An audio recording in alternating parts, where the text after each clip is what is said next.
I ate whatever I wanted and got healthier and lost weight. For 60 days, I ate whatever I wanted, whenever I wanted. This happened even despite eating as much ice cream, marshmallows, bread, pasta, butter, and soda as I wanted literally every day. Most days for breakfast, I'd have close to a loaf of bread with half a stick of butter topped with steak and cheese and washed it down with a cream soda. I had more energy to work out than I had in years. I got stronger, all the while I was under substantially more stress from work than usual. And I know some of you are probably thinking I either ran 70 miles a week or took drugs. You'd be wrong. How did I do all this? Well, I call it the single ingredient diet. I think ultra processed foods are hurting us more than we understand. And in this self-experiment, I wanted to see how cutting them out without tracking anything else would impact my blood markers. Now, prior to this diet, I was a pretty healthy eater, and I'd already been working out for years. I always made sure to get at least 200 grams of protein in every single day and limited what I deemed to be garbage food. So it's not like I entered this as a total slob. I've been doing some good things for a while already. So, did you know that food labels are allowed to be 20% off? That means if the package says it has 1,000 calories in it, it may actually have 1,200. Now, some of you may not think that this is a big deal, but let's do some math. Now, let's say you're a 40-year-old man at 5'10". You weigh about 200 pounds, you exercise 1 to 3 times a week. Chances are your basal metabolic rate, your BMR, is around 2,507 calories per day, which equals around 17,549 calories per week. Now, you understand that in order to lose weight, you want to eat less than you burn. But you want to be responsible about this and consume just slightly less calories than you burn, just so you could sustainably lose them. Now, if 1 pound of fat is 3,500 calories, you decide that you want to lose half a pound a week, that means that you'll have to consume 1,750 calories less per week than the 17,549 calories, which is about 15,799 calories per week. And that comes out to be 2,257 calories per day. Bear with me. Now, that's just about a 10% reduction in calories, which is a very responsible thing to do. So you start tracking your food and diligently weighing your food and recording everything down. But now you notice after the first week, you're not losing any weight. And after week 2, you start gaining weight. Now you start thinking, is my metabolism broken? I can't lose weight. There's got to be something wrong with me. Meanwhile, remember, nutrition labels are allowed to be 20% off.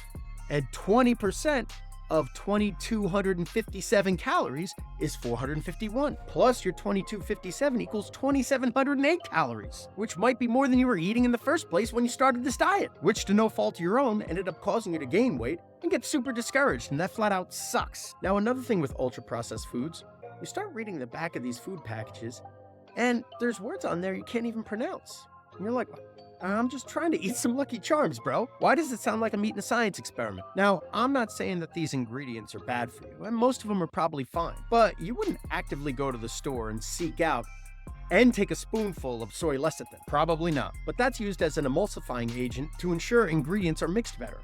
And for mass production and packaging purposes, this is actually pretty useful. And there are other ingredients in there that are also great for improving shelf life as well. However, not everyone responds the same way to everything. And if you're anything like me, you want to keep things as simple as possible. I noticed that I would respond poorly to some things more than others. And I also noticed when I traveled to Europe, England excluded, I could eat with a lot more freedom and not feel as bad or get as fat. And I wanted to better understand why. So one day I was in A&S. It's one of my favorite delis in the area. And in my opinion, they have the best fresh mozzarella in all of Bergen County. And if you like fresh mozz, you need to check it out. So I was in A&S and I saw a bag of flour on the shelf and I decided to look at it. It was Caputo flour. Now, it was imported from Italy. I looked at the back of the ingredients and it just said one ingredient: soft wheat flour. Then after that, I went to ShopRite and I looked at the back of a random bag of organic flour. And it said organic, unbleached, hard red wheat flour and enzyme. And I was like, what are enzymes? I thought flour was what ingredient? Flour. Now, not all organic flours have that, but this one did, and it ticked me off. Then I found it kind of difficult in that store that I was in to find any flour that had only one ingredient in it. Then I looked at something as simple as organic heavy cream. Same exact thing. More than just cream. And I got so ticked off about it, I even made a video about it that I posted on Instagram. And so the single ingredient diet was born. I decided I was only going to consume foods that had only one ingredient in it, and I'd eat as much of them as I wanted as long as it was organic and sourced from a single ingredient. Now this meant even fortified or enriched flour was a no-go. And I also classified cane sugar as a no-go. So my only source of sweeteners were organic maple syrup, or raw honey. And I decided I could have as much of anything as I wanted. Now, at first, this was a pretty big ordeal and a big inconvenience. But once I got the hang of it, it actually became pretty easy. And I saved a ton of money. It stopped me from going out to eat way more than I was. It also forced me to buy things in bulk, and I ended up getting a huge discount on everything. Even though prior to this I had what I considered to be a healthy-ish diet, I still ordered out a lot, which adds up more than you think. So in ordering bulk, I ordered a butchered cow at $6 a pound. I bought pasture-raised eggs and milk in bulk every 2 weeks, and I bought about 20 pounds of flour at a time. I also made my own bone broth for soups and slow-cooking meats, and this actually became like a hobby. This was a lot of fun for me. Now, I absolutely made some concessions. Sometimes the only milk I could get had vitamin D in it. My butter had added salt. The raw cheeses I ate had citric acid or some rennet added to them. My bacon had added salt to it. I wasn't about to spend 24 months aging my own cheese, but for 99% of my diet, everything was single ingredient. So breakfast, what would I have? I had an open-faced steak sandwich almost every day. I'd make the dough for the bread the night before, which was 3 cups of flour, 1.5 cups of water, some yeast, and some salt. I'd let it rise overnight, then I'd bake the bread in the morning. I'd take a slice, load it up with butter, put some leftover steak from the night before on it, add some raw cheese, throw it in the oven for an open-faced steak sandwich for breakfast. It was delicious. Then sometimes I'd wash that down with a homemade cream soda. For breakfast, and it was amazing as well. The recipe for the cream soda: 1 tablespoon of maple syrup, 1/2 teaspoon of vanilla extract, 1/2 pinch of salt, a few drops of lime, then I'd add some seltzer. It was so good. For lunch and dinner, I'd have homemade pasta with butter, marinara, or some other homemade sauce, and I'd add whatever meat I felt like adding to it. And I didn't keep track of any of my protein during this time. Also, when I made something like vodka sauce, I'd use organic vodka. It wasn't a single ingredient, but again, I'm not about to spend all that time making my own vodka from scratch. But I did make my own breadcrumbs for chicken cutlets from scratch, and they turned out incredible, and they were real easy. I ate like a king, and it wasn't even purely single ingredient sources. And I ate as much of whatever I wanted.